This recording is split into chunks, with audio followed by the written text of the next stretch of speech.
notion of what it means to be a man is black, right? What's this? Okay, this is what I was thinking. A physical man. This is what I was thinking now. What is the difference here between the dog here that was put in a bullpen here to fight the bulls here? Now, the ones that didn't win, or not necessarily win, but survived, didn't get to breed. Because they weren't alive. They weren't alive. So what you was left with is champion dogs, basically, innit? Like winners. Food generation. I'll tell you, when I go to Africa though, son, to me, the Africans in better physical condition, like in Nigeria at least, they're in better physical condition than the people in this country. I'll go theory on this here, though. It's quite crude here, but listen to it. So I feel. I relate, like the black people to something like the pit bull terrier. Yeah? Let me tell you why. The pit bull here is a breed of dog that is made up of many different breeds of dogs. Not to say that we're made up of many different people. No, we are. Most black Americans and Caribbeans and that. You see my point now? No, finish the point. So, therefore, it's hard often to get a pedigree pit bull because really and truly it doesn't exist. There's no such thing as a pedigree pit bull. It's such a random, not random mix, but such a complex mix through generations to create that dog. That to recreate it would involve do the same thing again. Do the same thing again and get a female, and then breed the male and female together. Now let's say you wanted to start from scratch to do it again, it would be very hard. 1, 2, several years down the line, once you put other dogs' blood in it, for instance, Johnny had got a staff and bred his pit bull with a staff, and now there's a half pit, half staff babies that look like pits, and people are breeding the pits with dogs. Eventually, down the line, you end up with bad blood. You know what I'm saying? So you end up with, even though technically these should be the better dogs because they've been bred to do the job with other dogs that have been bred to do the job, they will never be as good as the pure pit bulls that was created in the first place. So we from the West, we're all interbred. So we might be big and strong. But it's somehow because of that interbreeding, they've actually succeeded in breeding people who are in some levels inferior. In my thoughts, anyway, because for instance, like I say, I say to a lot of people, I will bet my dog against any pit in this country because of the fact that I don't believe that there is a pedigree pit in this country, and I'll put pedigree against Mongo across any day. Any day. Any day. Because you gotta remember as well, that people tell you things and it's funny when I think about it. Even Mariah Carey, she's got out the Mixed Race Foundation and stuff like that for mixed race people because mixed race people have issues here.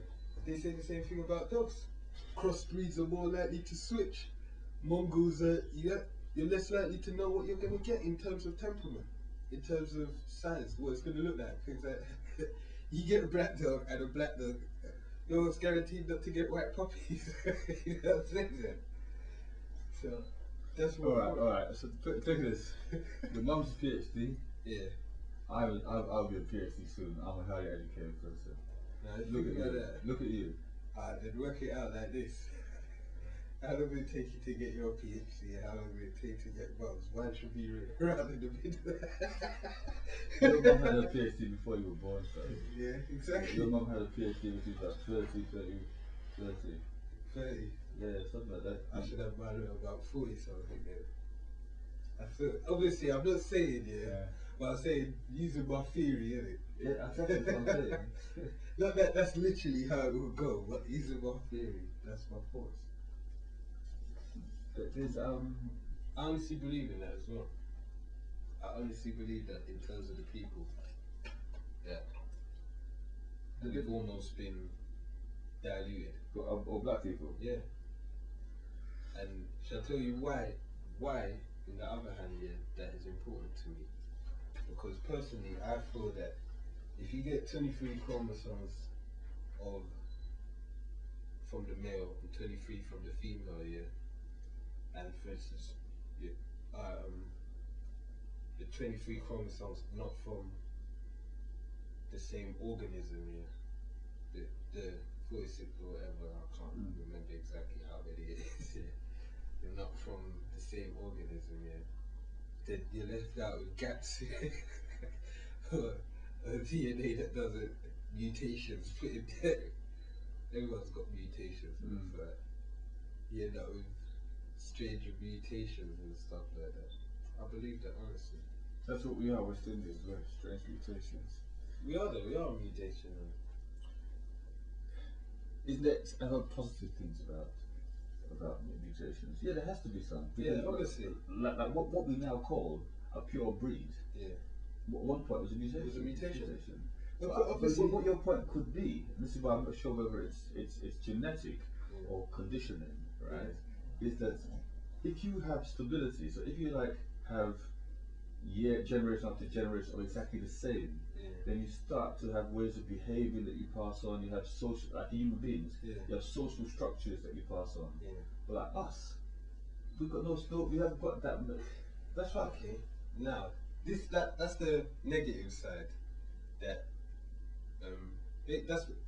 a positive, but that's the negative side in the sense that we haven't got that as a people. Yeah. That structure to pass down. Yeah. However, there's the positive side of mutation. Without mutation, there would be no humans. There's no survival. There's no survival because human mutation is almost as good as adaptation. Well, if we adapt through mutation. Through mutation. Because if, for instance, there was a virus that will kill us all, yeah, the person that's going to save us all is the person with the mutation that's immune to that virus. You see what I'm saying? That's why I tell people, when people ask me why I've got Apple Macintosh, I say, fuck anything else, we need diversity to survive. Yeah. Right? I said, all your computers crashed, mine can still keep going. You might come and leave me. Leave that Apple Macintosh, in case PC is crashed, so we're going to be right there. But I tell you that in America, this Apples are so, what do you call that stuff?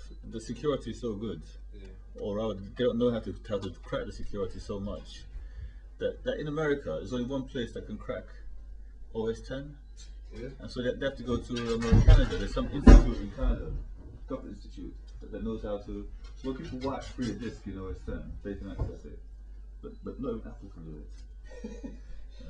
Not even Apple can do it. So them people, I don't know. I guess actually, right, you get a cheap PC. It's cheap, it's crap, but it'll do the job for 2 or 3 years, right? Unless you get a virus there. You know how computers are ruined by viruses? Ruined? Ruined, literally ruined. Ruined. You have to sell the computer and everything. Yeah. No. You know? Yeah. I thought, it's crazy to me. I feel talk about this. I want to show you this now, right, son? This is QuickTime.